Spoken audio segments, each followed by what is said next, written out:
Ce matin, c'est maman bergère Esther Pengele qui va nous partager la parole de Dieu et nous l'invitons. Caribou, maman.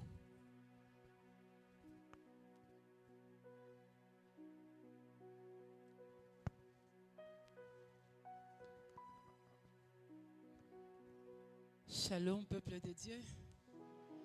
Bonjour, bien-aimés dans le Seigneur. J'espère que vous allez bien. Bon début du mois de février. On a traversé, janvier est passé. Quelqu'un a écrit sur son statut, est-ce que janvier peut être aussi long comme ça?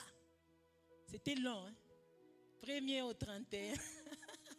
C'était tellement long, mais voici, nous sommes déjà au mois de février. Quelle grâce, n'est-ce pas? Personne ne l'a mérité. Personne ne peut prouver comment ça se faisait que du lundi au dimanche, tu te réveilles, tu marches, tu fais tout ce que tu avais à faire. Tout cela n'est que pure grâce. Amen. Il faut louer le Seigneur chaque fois qu'il nous fait grâce de commencer un autre cycle. Alléluia. Je bénis Dieu pour sa grâce encore sur moi de pouvoir parler ce matin. C'est vraiment une grâce de la part de Dieu. Je dis aussi merci à mon pasteur, mon papa et mon mari en même temps. Je dis merci pour l'opportunité de pouvoir encore nous donner la chair afin que nous puissions parler au peuple de Dieu. À vous qui êtes ici aussi, je dis merci parce que vous nous prêtez attention et je crois que le Seigneur ne manquera pas de nous faire du bien ce matin. Alléluia, alléluia, alléluia. Il y a des vivants par ici, n'est-ce pas? Alléluia. Depuis donc le début de l'année, on a commencé à nous parler d'un thème et le thème qui coordonne, qui dirige pratiquement la pensée de cette année 2026, c'est aimer l'excellence pour relever les fondements renversés. Et c'est sur cette note aussi que ce matin, nous allons partager sur un thème, que je veux dire sous-thème, assainir à la source pour relever les fondements renversés. Assainir à la source pour relever les fondements renversés. Nous allons lire quelques passages. Mais déjà, je veux dire que nous sommes vraiment bénis cette année dans cette optique de s'aimer de l'excellence. Ça veut dire qu'il y a une certaine médiocrité quelque part qui nécessite à ce qu'il y ait une sémence autre que ce qu'il y avait afin qu'un changement puisse se produire. Nous, CCE, nous sommes bénis. Alléluia. Après avoir suivi cet exposé, ce thème, au travers plusieurs orateurs qui sont passés, et particulièrement notre pasteur qui avait introduit ce thème, nous avons compris personnellement, j'ai retenu 2 grands objectifs qui me poussent vraiment à faire de ce thème mien. 2 grands objectifs que vraiment je garde. Et aussi, tous les orateurs qui sont passés depuis le début jusqu'ici ne font que tourner autour de ces 2 objectifs. Premièrement, je pense que nous voulons rentrer à la pensée du commencement. Nous voulons rétablir la pensée de Dieu du commencement en la matière. La matière qui te concerne, la matière qui t'importe. Le plan de Dieu. Nous voulons revenir, rétablir la pensée du Créateur du commencement, qui est une pensée d'excellence, bien sûr. Mais aussi, il nous faut le faire en posant des actes. En posant des actes. Il est une chose que de vouloir que les fondements soient rétablis, mais il est une autre chose que de poser les axes qui vont rétablir le fondement. Alléluia. Voici les 2 grands axes sur lesquels personnellement je travaille. Agir, mais aussi dénoncer et relever ce qui ne va pas. Nous sommes dans 2 Rois, chapitre 2. 2 Rois, chapitre 2, versets 19 à 22. 2 Rois 2, 19 à 22. Est-ce que tout le monde a sa Bible? 2 Rois, chapitre 2, versets 19 à 22. Je suis en train de lire. Les gens de la ville dirent à Élisée, Voici, le séjour de la ville est bon, comme le voit mon Seigneur.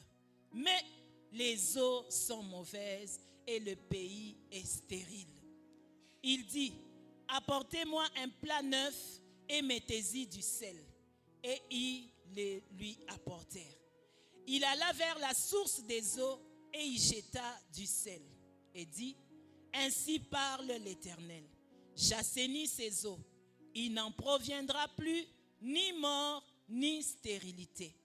Et les eaux furent assainies jusqu'à ce jour selon la parole qu'Élisée avait prononcée. Amen.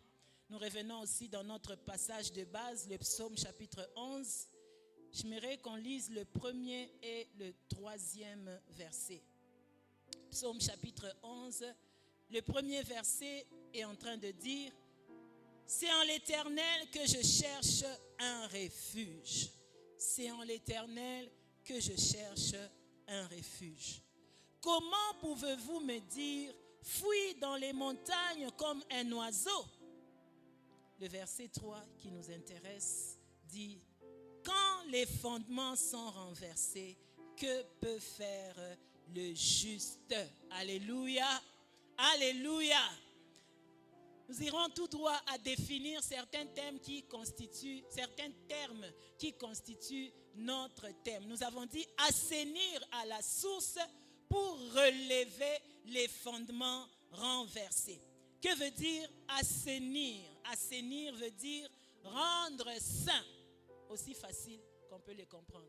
Assainir veut dire rendre sain. Assainir veut dire rendre acceptable. Assainir veut dire rééquilibrer. Rééquilibrer. Assainir veut aussi dire rendre décent. Amen. Assainir, ça c'est la définition du mot assainir. Rendre sain, rendre acceptable, rééquilibrer, rendre décent.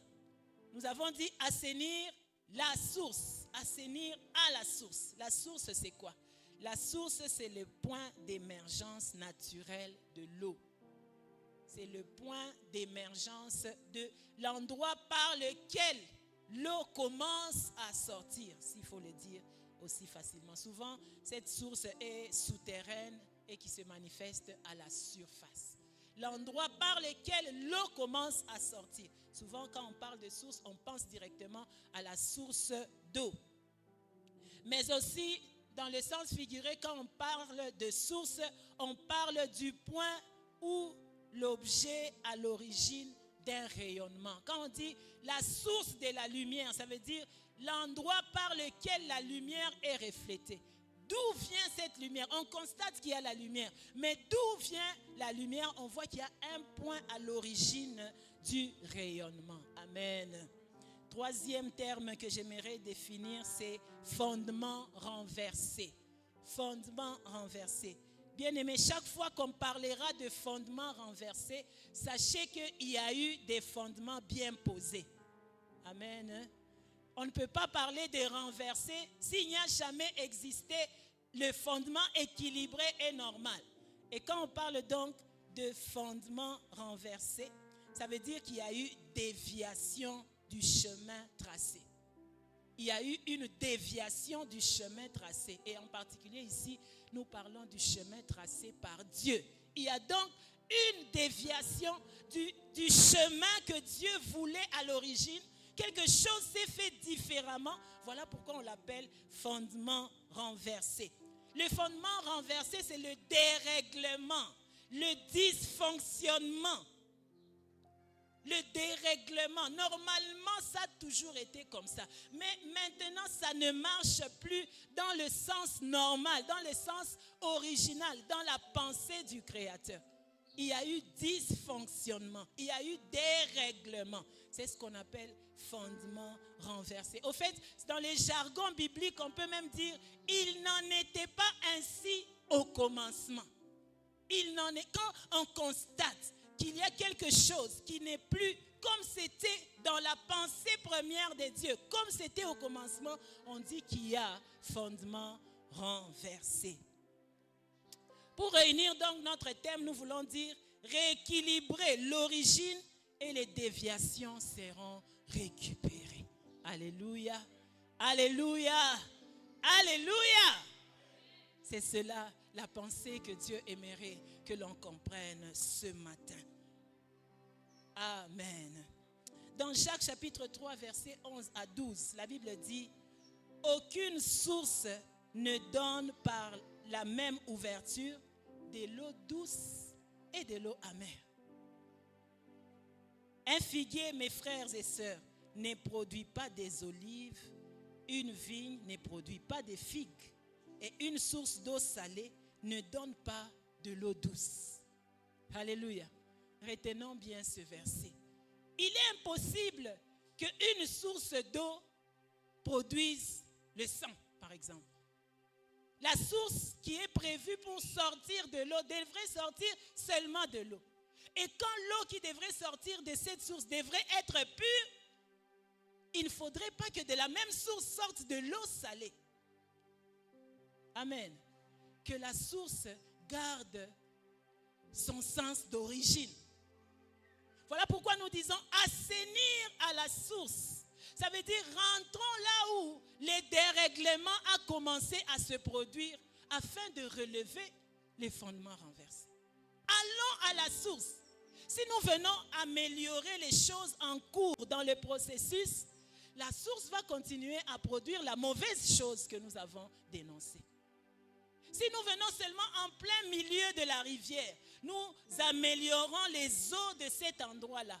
À l'embouchure, l'eau continuera à venir de la mauvaise qualité et finalement finira par influencer le reste de la rivière et qui sera aussi polluée.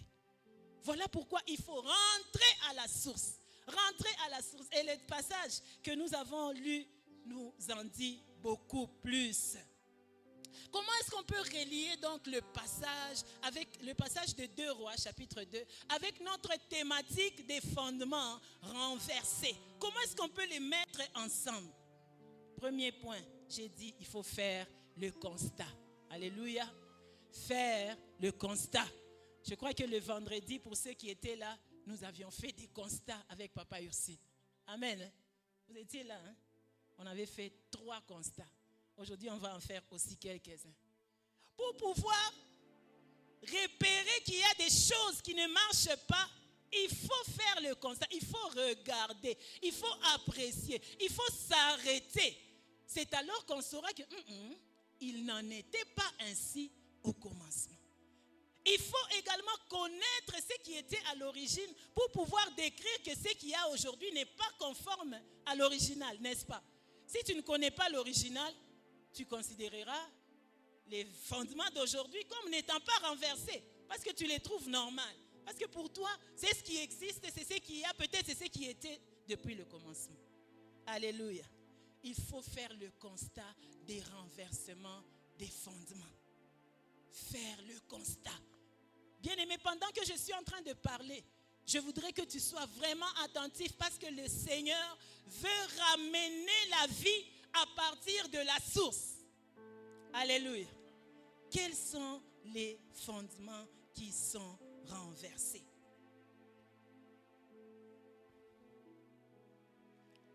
Dans ce passage que nous venons de lire, que nous n'allons pas perdre de vue, le passage de 2 Rois, chapitre 2, versets 19 à 22. La Bible dit, les gens de la ville vinrent dire à Élisée. Nous allons rentrer un peu dans le contexte du passage. Qui est Élisée? Ça se passe où cette histoire? Cette histoire est en train de se passer à Jéricho. Jéricho est une ville, la première d'ailleurs des villes qui a été conquise quand Israël devrait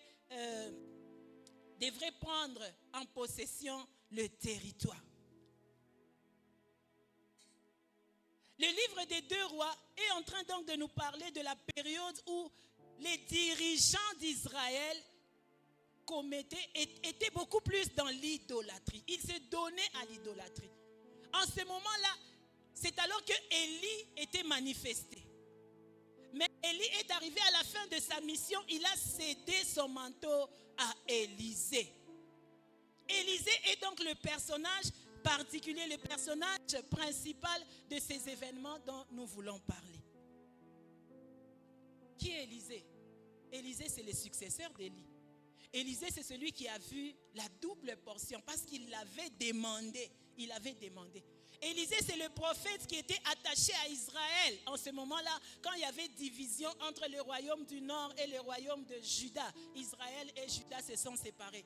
En Israël, il était habituel que le peuple soit entouré d'un prophète. Le peuple entendait Dieu au travers d'un prophète. Et Élisée était le prophète de l'époque, après que Élie lui ait cédé la direction. Élisée faisait des choses comme son maître. Quand nous parlons de double portion, c'est-à-dire il a fait des actions en double par rapport aux actions que son maître avait fait auparavant. La particularité d'Élisée, c'est qu'il est préoccupé par les besoins du peuple. Il est préoccupé par les besoins des gens. Pendant qu'il y avait l'idolâtrie, Élie, dans sa façon de faire, c'était venir proclamer les jugements de Dieu. Mais Élisée avait beaucoup plus l'aspect de compassion. Si vous regardez la plupart des miracles que Élisée a eu à produire, ça concernait souvent l'huile, ça concernait l'eau, ça concernait le pain, ça concernait des choses dont les hommes auraient nécessairement besoin dans le quotidien. Alléluia. Comme Jésus aussi est venu ce matin pour répondre aux besoins qui sont dans le quotidien et ramener les fondements renversés à être relevés. Alors, en ce moment-là, il y avait l'idolâtrie, comme j'étais en train de le dire. Et l'idolâtrie était positionnée sur le dieu Baal.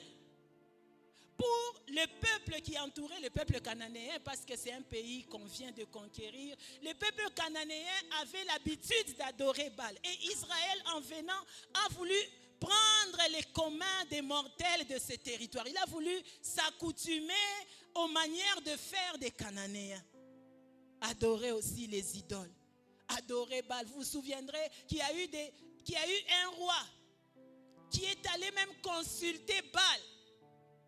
Et Élie a dit, comment peux-tu aller consulter Baal pendant que l'Éternel, le Dieu d'Israël, est vivant? Comme tu l'as fait, tu mourras. C'est comme ça les jugements d'Élie. Lui, c'est venir dire, tu as fait, tu mourras. Comme tu l'as fait, tu vas mourir. Pourquoi peux-tu aller consulter un autre que le Dieu d'Israël, le véritable Dieu? Mais Élisée est venu avec l'aspect de compassion en disant, il a séparé les eaux, il a assaini les eaux, il a multiplié de l'huile pour la veuve. Il a tout cela pour montrer la compassion et l'amour de Dieu aux hommes. Si Baal était considéré comme le dieu de la fertilité, il fallait qu'au moment où l'Israël rencontrait l'infertilité, que Élisée fasse quelque chose qui prouve que ce n'est pas Baal qui l'a fait, c'est Dieu qui l'a fait. Afin que le peuple revienne à l'ordre et reconnaisse Dieu. Il y a certains moyens que tout le monde peut utiliser, mais ils ne trouveront pas les réponses de Dieu. Il y a des réponses, tout le monde peut avoir les serpents, comme vous vous souviendrez de Moïse. Jeter le bâton, avoir les serpents. Mais il y a la différence entre la solution qui vient de Dieu et la solution qui vient des hommes. Alléluia. Les serpents des magiciens ont été avalés par le serpent de Moïse. Il devrait donc prouver que le Dieu dont je vous parle, le Dieu d'Israël, est plus fort que le Dieu Baal auquel vous rentrez. On parle de ce contexte du passage. On dit que les eaux, les gens de la ville dirent à Élisée, voici le séjour de la ville est bon, comme le voit mon Seigneur, mais les eaux sont mauvaises. Les eaux sont mauvaises. Qu'est-ce qui se passe? Élisée pouvait dire, laissez-moi tranquille, je viens à peine de commencer mon ministère. Vous me mettez en difficulté, je ne saurais pas répondre à votre besoin. Mais eux, ils ont trouvé que quelqu'un qui vient de faire les miracles que Élie avait fait, il a séparé le Jourdain. Donc cette personne a l'esprit d'Élie. Et ils sont allés se référer à lui. Élisée, mon Seigneur, viens voir notre ville. Viens voir la ville de Jéricho. Le séjour est bon, mais les eaux sont mauvaises. Le séjour est bon, mais les eaux ne sont pas consommables. Le séjour est bon, mais la terre ne produit rien. Alléluia. Vous saurez que vous allez vous rappeler que Jéricho avait été maudit. Jéricho avait été maudit par Josué. Après qu'il ait conquis la ville, il avait dit personne ne rebâtira cette ville. Celui qui osera rebâtir cette ville en paiera pour son premier fils. Ça veut dire, il y a quelque chose qui s'est passé qui a fait changer la nature de Jéricho. Parce qu'au commencement, il n'en était pas ainsi. Avant que Josué ne passe par Jéricho, Jéricho pouvait être considéré comme la ville des palmiers. Alléluia. Nous connaissons tous les vertus des palmiers. Si on qualifie Josué comme la ville des palmiers, ça veut dire que c'est une ville qui devrait être une ville où le séjour était bon. Le palmier nous sert d'abri. Le palmier nous donne de l'huile. Vous connaissez, à l'école de l'excellence, nous avons une notion sur le palmier. La Bible dit, le juste croit comme un palmier. Ça veut dire le palmier, c'est quelque chose de référentiel. C'est quelque chose de positif. C'est quelque chose de bénissant. On dit que Jéricho, avant que Josué ne vienne le maudire, elle s'appelle la ville de palmier. La ville d'abondance, la ville des eaux vivantes, la ville où les gens trouvaient agréable d'y rester. Mais il s'est passé quelque chose. Josué a maudit la ville. Josué chapitre 6, verset 26. Ce fut alors que Josué jura en disant, maudit soit devant l'Éternel qui s'élèvera pour rebâtir cette ville de Jéricho. Il en jettera les fondements au prix de son premier-né et il en posera les portes au prix de son plus jeune fils. La malédiction est intervenue entre le commencement et aujourd'hui. Quelque chose s'est passé et a interrompu la pensée de Dieu du commencement. Il y a eu la malédiction de Josué. On est ensemble ce matin. Nous sommes en train d'aller quelque part. Alléluia. Quelque chose est intervenu pour arrêter la pensée de Dieu pour la ville de Jéricho. Quelque chose s'est passé. Josué a maudit la ville. Et la Bible nous parle de quelqu'un qui avait osé rebâtir. Comme s'il avait oublié les paroles de Josué. Il avait osé rebâtir. Et la Bible dit que son fils était mort. C'est Hiel. Alléluia. La parole crée. La parole crée. Nous avançons. Donc faire le constat. Il faut que tu fasses le constat. Ces gens ont dit, le séjour est bon. S'ils s'étaient arrêtés là, ça pouvait être une bonne chose, n'est-ce pas? En regardant Jéricho. S'ils s'étaient juste arrêtés là, oh mon Seigneur, viens entrer dans la ville, le séjour est bon. Ça serait une bonne chose. Mais qu'est-ce qu'ils ont ajouté? Les eaux sont mauvaises. Les eaux sont mauvaises. Quel contraste de vie. Normalement, l'eau, c'est la vie. Si on dit le séjour est bon, normalement, la vie de l'eau devrait aussi être bonne. Parce que l'eau procure la vie. Mais il y a contraste. L'apparence de la ville. Parce qu'au commencement, la ville, c'est la ville des palmiers. C'est la ville bénie. C'est la ville de joie. Mais quelque chose s'est passé. Les eaux sont mauvaises.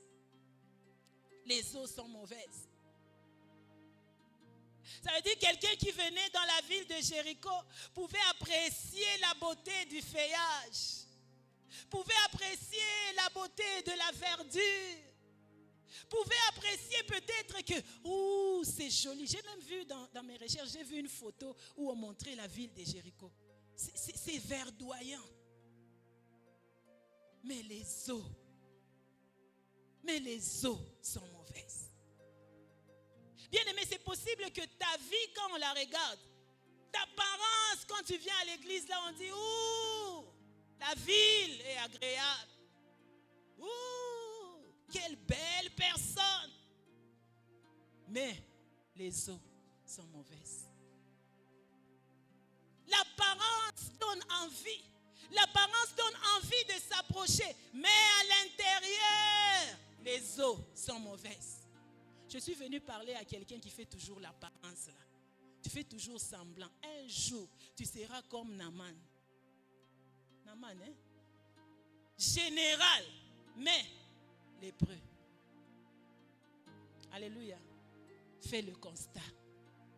Es-tu un général, mais lépreux? Le séjour de la ville est bon, mais les eaux sont mauvaises. Mais les eaux sont mauvaises. Il est temps donc de pouvoir réarranger. Réarranger. La ville est bien située. Le positionnement est bon. Nous sommes à un bon endroit. Mais les eaux sont mauvaises. On peut te regarder et dire, il est intelligent, mais il ne réussit pas à l'école. Quel contraste. Elle est belle, mais elle n'a pas le mariage. Toi-même, tu peux trouver autre chose qu'on peut dire. Le positionnement est bon. Il est le fils du président, mais il ne trouve pas du travail. Quel contraste.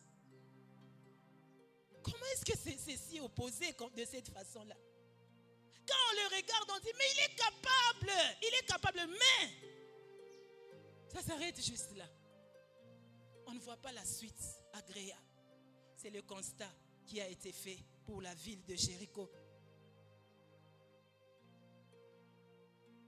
La deuxième des choses qui a été constatée, ils ont dit, voici le séjour de la ville est bon, comme le voit mon Seigneur. Mais les eaux sont mauvaises. Et la deuxième des choses, ils ont dit, et le pays est stérile. Nous sommes toujours au verset 19. Et le pays est stérile. Deuxième contraste. Non seulement que les eaux sont mauvaises, mais aussi le pays est stérile. La terre est stérile.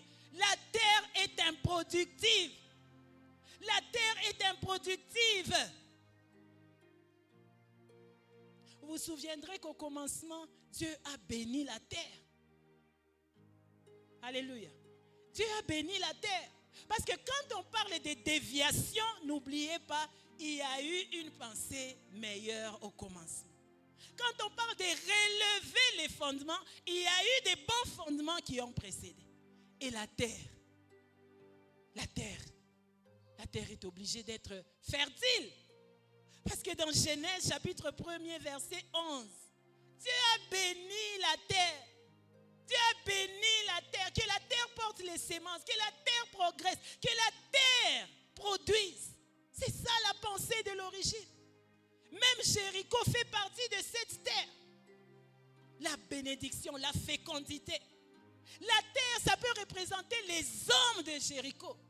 Les habitants de Jéricho. Ils ne produisaient pas. J'imagine qu'il y avait des stériles parmi eux. J'imagine qu'ils faisaient des affaires que ça ne donnait pas de résultats. J'imagine qu'ils avaient des entreprises qui ne progressaient pas. J'imagine qu'il y avait tellement, manifestement, de l'improductivité. Pourtant, aux hommes, qu'est-ce que Dieu a dit? Soyez féconds, multipliez, remplissez. Remplissez. C'est ça l'ordre du commencement. La fécondité, c'est l'ordre de Dieu. Il n'y aura parmi vous ni stérile, ni personne qui avorte. C'est ça l'ordre du commencement. Mais qu'est-ce qu'on constate? La ville est improductive. Bien-aimé, fais un peu le constat dans ta vie? As-tu fait un peu le tour? Comme ces habitants de la ville avaient fait le tour de Jéricho. Ce n'est pas le constat d'un seul endroit, c'est le constat de toute la ville. Ils ont regardé toute la ville et se sont dit, le séjour est bon, mais improductivité. Ça veut dire, un papa a regardé son papa, un enfant a regardé son papa, un papa a regardé son grand-père. Il a dit, il y a une productivité ici. Il y a une productivité. Comment est-ce que le cycle des mauvaises choses se renouvelle? Bien-aimé, regarde ta vie. Script devient ta vie. Fais un peu le constat. Il y a des choses qui t'arrivent à toi parce que la malédiction a commencé un peu plus tôt. Ce n'était pas la pensée de Dieu. Quelque chose s'est intercalé et a renversé la pensée initiale de Dieu. La pensée de Dieu au commencement, c'est la bénédiction, bien-aimé. Quand Dieu créait l'homme à son image, c'était pour qu'il lui ressemble et qu'il vive la joie, le bonheur. Mais ce que l'homme a commencé à vivre n'était pas conforme à ce que Dieu avait dit au commencement. Il y a renversement des fondements. Il y a quelque chose qui s'est fait contrairement à ce qui devrait être. Assainir à la sauce. Il faut donc rentrer. C'est par où? C'est où que cela a commencé? C'est où que cela avait commencé?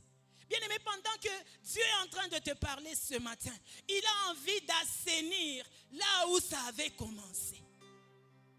Fais bien le constat. Fais bien le constat. Fais bien le constat. Qu'est-ce qui annule la pensée de l'origine? Qu'est-ce qui a renversé le fondement que Dieu avait à l'origine? La deuxième des choses qu'il faut faire, il faut poser une action. Il faut poser une action.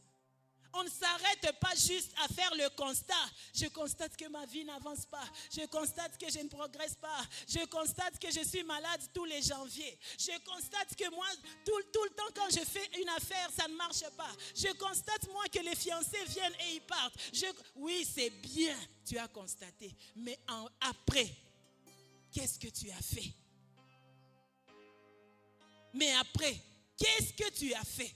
Ces hommes se sont dit non. On rentre un peu vers l'homme de Dieu. Comme David pouvait le dire dans notre passage de Psaume chapitre 11. Il dit, c'est en l'Éternel que je cherche refuge. Quand quelqu'un va chercher refuge auprès du Seigneur, ça veut dire qu'il n'a pas trouvé un autre endroit où il pouvait trouver le secours. Alléluia. Ce matin, je veux que tu prennes la décision de poser l'action, de rentrer à l'Éternel. Rentre à l'Éternel. Ça, c'est la première des actions. C'est l'Éternel en qui je fais mon refuge. Les plaintes ne t'aideront en rien. Les soucis en apparence de ce qui ne va pas ne t'aidera à rien. Fais un geste. Rentre auprès de l'Éternel. C'est en l'Éternel que je trouve mon refuge. Et quand ils ont vu l'homme de Dieu, parce que certainement ils se souciaient en disant, Élie est mort. Élie, le prophète qui nous bénissait, est mort. Heureusement que Dieu a pourvu en envoyant Élisée. Et quand Élisée est manifesté, ils sont venus vers Élisée et disent, mon Seigneur, regarde. Une action est posée. Verset 20, la Bible dit, apportez-moi un plat neuf et mettez du sel. Ça, c'est la première action. Un plat neuf et du sel. Les gens disent, les commentateurs ont dit plat neuf, ça veut dire un nouveau serviteur. Donc, pendant que Élisée venait de commencer son ministère, il est comme ce plat neuf, une nouvelle personne par laquelle Dieu utilise, Dieu veut passer pour faire les choses différemment. Mais ce qui nous intéresse, c'est l'usage du sel. L'usage du sel. Il dit, apportez-moi un plat neuf et le sel. Mettez-y du sel. Et ils lui apportèrent. Première action, on lui a apporté du sel. Nous connaissons le rôle naturel du sel, n'est-ce pas? Le sel aide à arrêter la pourriture. Le sel aide à conserver la nourriture. Le sel aide à donner de la saveur. C'est ça le rôle du sel. D'ailleurs, on dit que quand Israël offrait des sacrifices, des offrandes, ils y mettaient du sel. Alléluia. Alléluia. Alors, comment est-ce que mettre du sel pouvait apporter l'assainissement à l'eau? On dit que Jéricho était une ville qui était proche de la mer morte. Et la mer qu'on appelait mer morte était morte parce qu'il y avait une grande quantité de sel dans la mer morte. Quelqu'un est en train de comprendre? Dans la mer morte, il y avait une grande quantité de sel. Voilà pourquoi on l'appelle mer morte. Non seulement parce qu'elle est enfermée, elle n'a pas d'issue de sortie, mais aussi il y avait une grande quantité de sel dans la mer morte. Mais le contraste aussi que Élisée utilise, il demande le sel pour purifier l'eau. Élisée, comment ça va se passer? Normalement, ce n'est pas le sel avec lequel on purifie l'eau. Normalement, ce n'est pas avec le sel qu'on devrait purifier l'eau. Bien-aimé, l'action qu'il faut poser pour renverser les fondements doit être inspirée de Dieu. Ça peut être en dehors des normes. Ça peut être en dehors de ce qui avait toujours été fait. Parce que parfois, ce qui avait toujours été fait n'a produit que des résultats contraires. Donc, il faudrait réfléchir à poser un acte d'excellence. Alléluia. C'est ça même l'acte d'excellence. Ne pas faire toujours ce qu'on a l'habitude de faire. Faire quelque chose de différent, mais qui apporte un résultat positif. Apportez-moi le sel. En tout cas, directement, il n'y avait pas de lien entre le sel et la purification de l'eau. Il n'y en avait pas directement. On nous parle même d'une ville qui avait été maudite où on y avait sémé le sel. Juge chapitre 9, verset 45.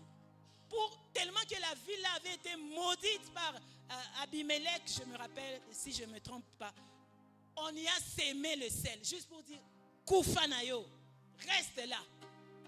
Mais Élisée utilise le sel pour en faire un usage de purification. Bien-aimé, pose une action. Pose une action. La mauvaise chose à faire, c'est de pouvoir utiliser des instruments comme objet de doctrine. C'est ça la mauvaise chose. Parce que certainement, quelqu'un d'autre va se lever et dire, moi aussi je prends le sel, je mets dans l'eau. Ça sera tellement salé que tu ne sauras même plus boire cette eau.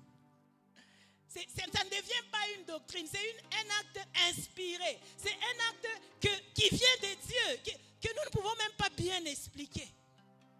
Qui était juste l'explication des choses à venir, l'ombre des choses à venir. Alléluia. Alléluia. Posez l'action. Première action, donnez-moi le sel. Donnez-moi le sel. Mettez-le sur un plat. Parce qu'il faut que l'assainissement soit fait. Vous rappellerez aussi d'un instrument hors du commun que Moïse a eu à utiliser pour assainir les eaux de Mara. Si vous vous rappelez Exode chapitre 15, 22 à 25. Israël s'est retrouvé, pendant qu'il sortait, il venait de sortir de l'Égypte, s'est retrouvé en besoin d'eau. Mais ils sont arrivés à Mara, les eaux étaient amères. Moïse prend un bois et il frappe sur le rocher. Les eaux de Mara, il frappe sur les eaux et les eaux redeviennent saines. Les instruments, Dieu peut vous en fournir à sa façon. Dieu peut utiliser des moyens insoupçonnés pour pouvoir atteindre les résultats recherchés. Alléluia. Deuxième action. Il a dit, allons à la source. Rentrons à la source. Allons assainir la source. On ne va pas assainir le milieu. Non. Allons à la source. Il a dit, il alla la Bible dit, il alla vers la source des eaux et il y jeta du sel. Bien-aimé, rentre à la source. Nous avons dit que la source, c'était le commencement, c'était l'origine, c'était l'endroit d'où provenait de l'eau. Mais la source amère, c'est l'endroit où viennent sûrement les mauvaises choses. Après avoir fait le constat de ça vient d'où au fait? Comment ça fait que ça se produit de cette façon? Il faut rentrer à cette source maintenant pour redresser comme c'était au commencement. À partir de quand cette maladie a commencé? Quand tu te mets bien à l'esprit, c'est à partir d'un péché. J'avais fait quelque chose qui a déplu à Dieu. Sûrement, c'est par là que ceci a commencé. Je n'avais pas honoré ma parole. Sûrement, c'est par là que ceci a commencé. Rentrer à la source, revenir à la source. Parfois, vous passez beaucoup de temps, vous priez au milieu de la rivière, mais vous ne rentrez pas d'où cela avait commencé. Et vous commencez à vous plaindre, non, pourquoi moi Dieu ne fait pas pour moi, pourquoi moi Dieu n'agit pas pour moi. Rentre un peu à la source. Rentre à la source, peut-être que la solution peut être trouvée à partir de la source. Jette le sel à la source. Jette le sel à la source. Quand tu jettes le sel à la source, tout le reste de l'eau sera pur. Alléluia. Tout le reste de la rivière sera pur. Mais si tu viens jeter sur les effets, au fait, si tu résous les problèmes des effets, mais tu ne résous pas la cause, les effets vont continuer à se reproduire. Les effets vont continuer à se reproduire. Quelle est la cause de cette situation? D'où est-ce que ceci a commencé? Est-ce que je peux me rappeler?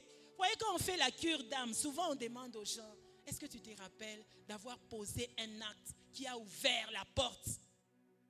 Est-ce que tu te rappelles d'un sacrifice que tu as eu à faire? Est-ce que tu te rappelles d'un engagement que tu as eu à faire pour que tu donnes accès à ce que ces choses commencent à se produire dans ta vie? Rentre un peu à la source. Rentre un peu à la source. Rentre un peu. Au début du mariage là, comment ça s'était passé? Rentre un peu. Est-ce que c'était dans les voies qui honorent Dieu? Est-ce que c'était pas... Je me rappelle toujours de quelqu'un qui avait commencé le mariage pas de la bonne manière. Et puis ils se sont mariés. Chaque fois qu'il avait un petit souci dans sa vie, il disait toujours, ça doit être parce que je ne m'étais pas bien marié. Bien-aimé, si tu es déjà rentré à la source, tu as assaini avec le sel, sache que le reste va s'améliorer. Alléluia. Le reste devient pur. Le problème, c'est de ne pas rentrer à la source. C'est là où il y a le problème. Le problème, c'est d'assainir en cours. Il faut rentrer à la source, au nœud du problème, pour donner la solution adéquate. Pour donner la solution adéquate. Ça avait commencé comment? Ça avait commencé comment? Cette situation a commencé quand? Assainir la source. Assainir la source. Assainir la source. La source, ça peut être la cupidité. Tu étais tellement assoiffé de t'enrichir que tu as eu à faire des alliances. Rentre à la source. Il faut que tu révoques les paroles que tu avais prononcées à la source pour que le reste puisse être purifié. Il faut que tu changes les choses, tu assainisses, tu améliores, tu remettes l'équilibre. Et les choses de suite seront améliorées. Alléluia.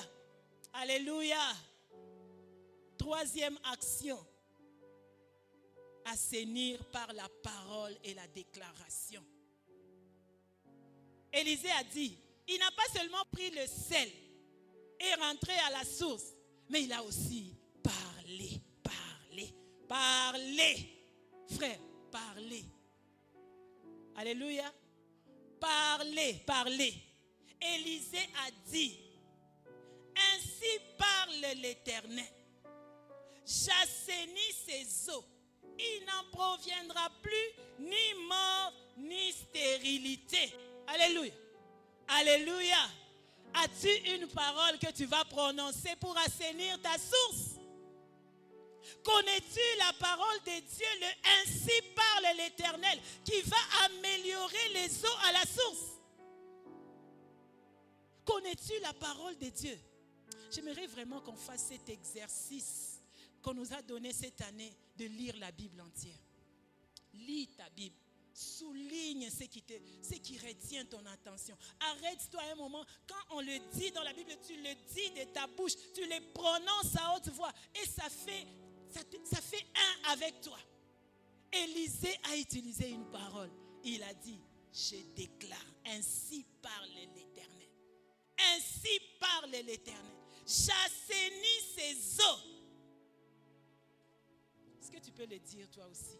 Dans le domaine où tu sais que les eaux sont amères, dans le domaine où tu sais que les eaux sont mauvaises, dans le domaine peut-être de ta santé, où tu sais que tu es en train de tourner en rond avec maladie à gauche, maladie à droite, maladie en janvier, maladie. Cette année, et ça tombe bien d'ailleurs, nous sommes au 1er février, assainis les eaux. Alléluia. Tu vas faire des déclarations ce matin pour assainir les eaux. Si les eaux ont commencé en janvier à être des eaux polluées, des eaux non bonnes, à partir de février, il faut que les eaux soient saines. Assainis les eaux. Fais une déclaration. Ainsi parle l'Éternel. Ainsi parle l'Éternel.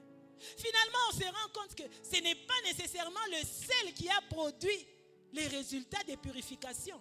Parce que nous avions dit que le sel, naturellement, il amenait la mort dans l'eau.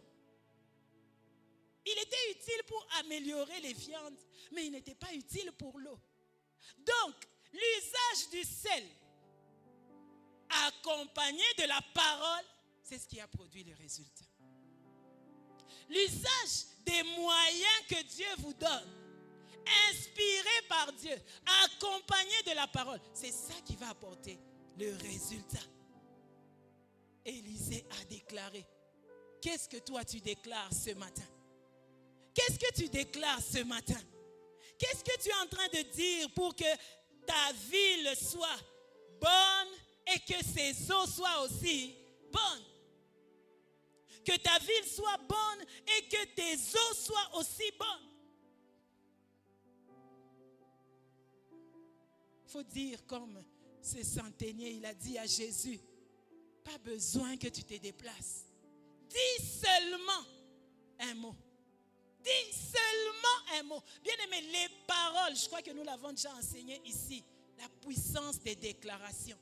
Dis seulement un mot et ton serviteur sera guéri. Seulement un mot.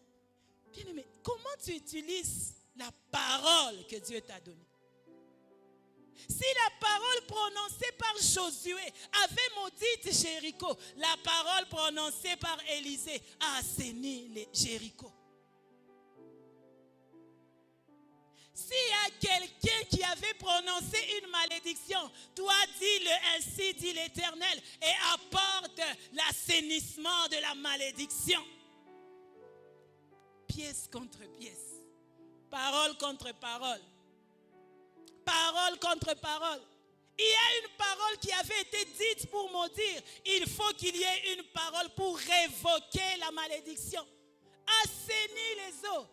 Assainis à la source et dis une parole. Dis une parole. Dis une parole. Peut-être que ta parole sera faible. Dis la parole de Dieu. Alléluia.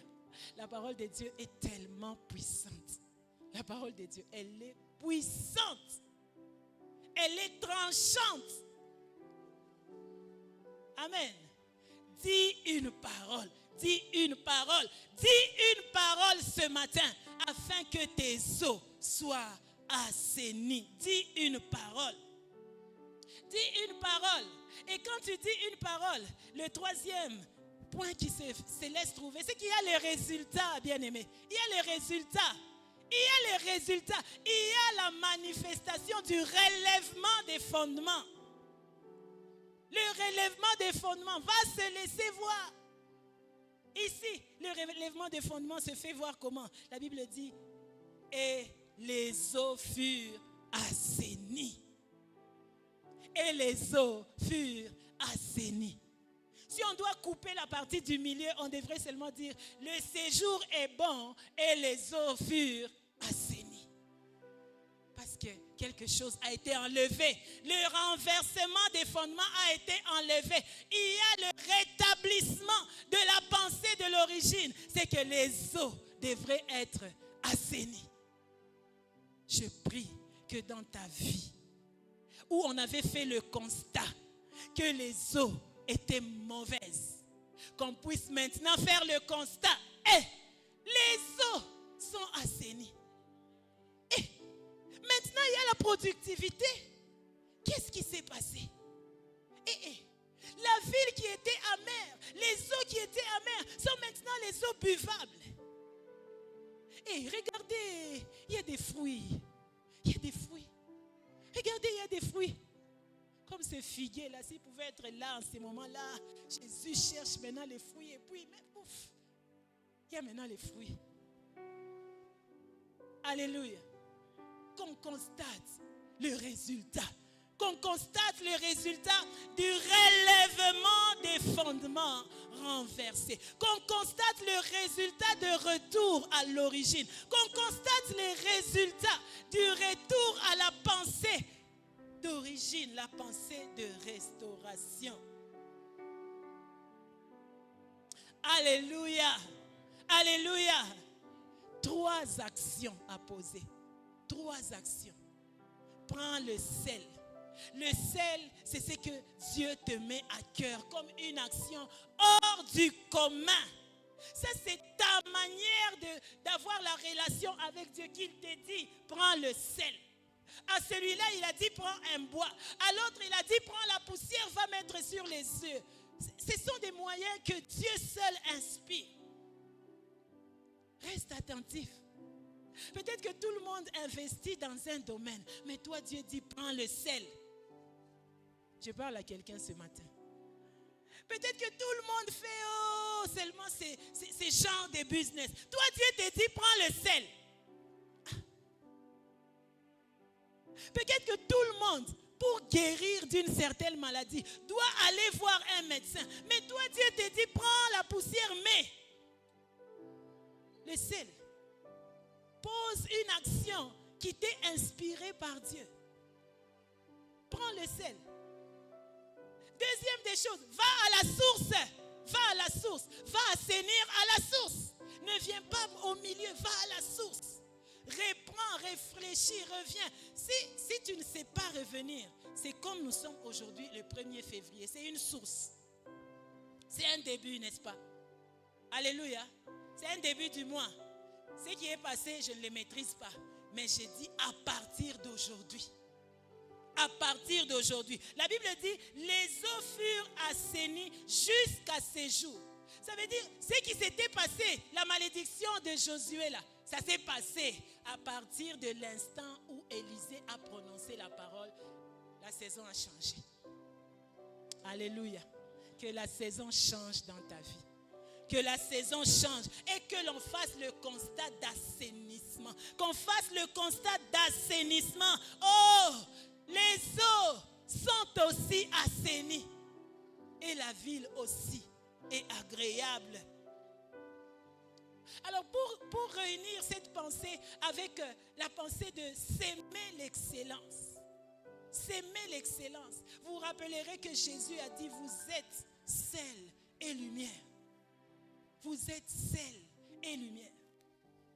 Si le sel pour l'eau n'était pas adéquat, mais le sel pour la terre, pour le monde est adéquat pour améliorer la situation. Et c'est toi le sel que Jésus veut utiliser. C'est toi l'instrument que Dieu veut utiliser pour assainir les eaux de ta famille. C'est toi le sel que Dieu veut utiliser pour amener de la nouveauté dans ta famille.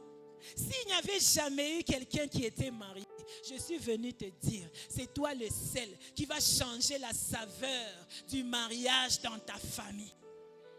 S'il n'y avait personne qui était converti réellement dans ta famille, je prie que ce soit toi, celui qui résiste au point que les sorciers te regardent et disent, toi, tu es différent, hein?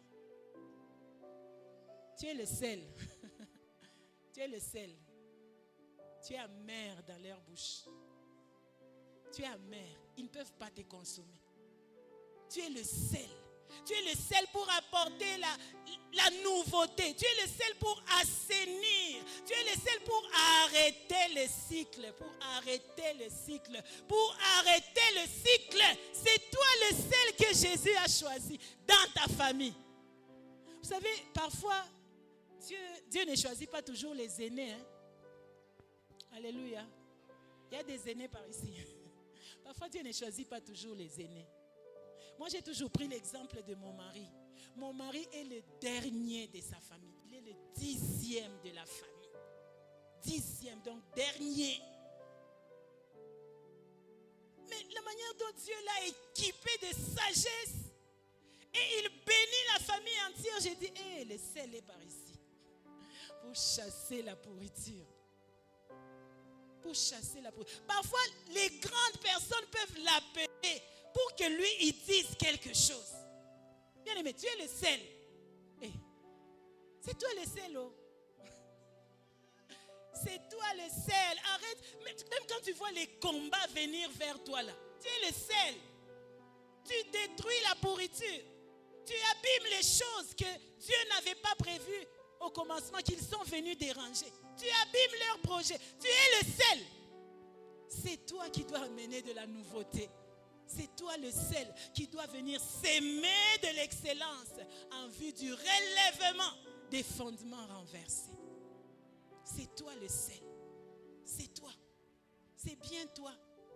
Comme on pouvait dire à Gédéon, vaillant héros, viens. Il dit, c'est pas moi. Comme on pouvait dire à Moïse, Moïse, c'est toi. Tu sais bien que moi j'ai la bouche embarrassée. Je ne peux pas être le seul, moi. Je ne sais pas parler. Je ne peux pas parler. Non, je ne regarde pas à ta nature. Moi, je regarde à ce que j'ai dit au commencement sur toi. Le nom que Dieu te donne a plus de signification que le nom de ta famille. Quand Dieu t'appelle celle-là, dis seulement, oui, je le veux. Le reste, il va s'en charger. Le reste, il sait comment ça va se produire. Peut-être qu'aujourd'hui, tu n'as pas de moyens. Dans la famille, on te regarde, on ne te considère pas. Mais toi, tu sais que tu es le sel. Tu sais que tu es le sel. Tu peux donner de la saveur, non seulement avec l'argent, tu peux le donner avec ton intelligence. Tu peux le donner avec des paroles de sagesse. Tu peux le donner juste avec ta présence. Est-ce que vous avez déjà senti que quelqu'un entre, on sent que quelque chose se passe? On sent que quelque chose se passe. Tu portes la présence de Dieu en toi. Tu es le sel de la terre. Tu es le sel pour ta société. Tu es le sel pour cette église bien-aimée. Tu as ta particularité que Dieu a mis en toi afin d'assaisonner et d'assainir les eaux. Tu as une particularité. Ne me ressemble pas. J'ai ma saveur du sel. Tu as aussi ta saveur de sel. Reste dans ton couloir. Sois celle comme Dieu t'a vu. Alléluia. Il faut que la malédiction s'arrête. Il faut que les eaux soient assainies. Il faut que les eaux soient assainies. Il faut que la pensée du commencement revienne à manifestation. Il faut que les choses changent. Je suis venu parler à quelqu'un que Dieu décide de te restaurer. Dieu décide de ramener sa pensée du commencement. Il ne suffit pas de dénoncer la pourriture. Il ne suffit pas de faire le constat que les eaux sont mauvaises. Mais il faut poser des actions. Et les résultats vont s'en suivre. Et le résultat va s'en suivre. et le résultat va s'ensuivre. David a crié. Les gens lui ont dit, non David, déplace-toi. Psaume verset en chapitre 11. Ils lui ont dit, fuis la ville comme un oiseau. Il a dit, non, je ne vais pas fuir. Même si les eaux sont amères, même si les eaux ne sont pas bonnes, je ne vais pas fuir. Parce que c'est moi qui ai la charge de relever les fondements renversés. C'est moi qui en ai l'appel. Bien-aimé, quand tu sens dans ton cœur que les mauvaises choses qui se passent te dérangent, il est possible que ce soit toi l'agent des réparations. Il est possible que ce soit par toi que les choses devraient changer. Tout le monde ne va pas voir que cette histoire est gauche. Mais toi, tu vois que c'est gauche. Ça veut dire les potentialités de remettre les choses à l'ordre sont cachées en toi. Pourquoi Gédéon pouvait avoir le souci de comment est-ce que tu peux dire que nous sommes bénis, mais Madian nous terrasse. Comment c'est lui en qui le fardeau était si fort? Parce que c'était par lui que Dieu voulait délivrer Israël. Comment est-ce que Moïse pouvait aller même défendre un Égyptien? Parce qu'au-dedans de lui, il y avait l'ADN d'aider, l'ADN de soutenir. Comment est-ce que Élisée n'a pas fait comme Élie en venant dire, buvez votre eau? Je ne suis pas là-bas.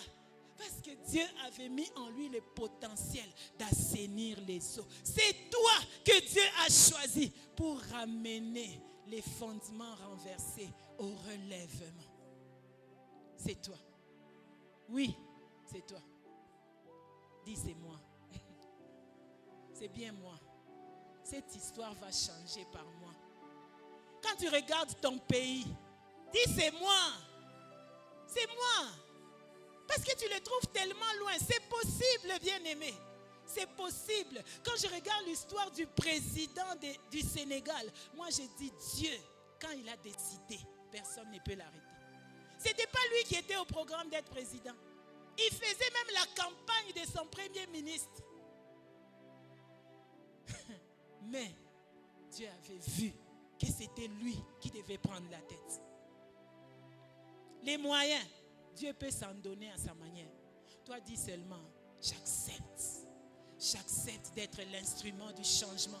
J'accepte d'être le moyen de délivrance. J'accepte de me mettre à mon poste. J'accepte de répondre à l'appel. J'accepte. Alléluia. Que Dieu bénisse sa parole. J'aimerais bien laisser à papa de nous conduire dans la prière.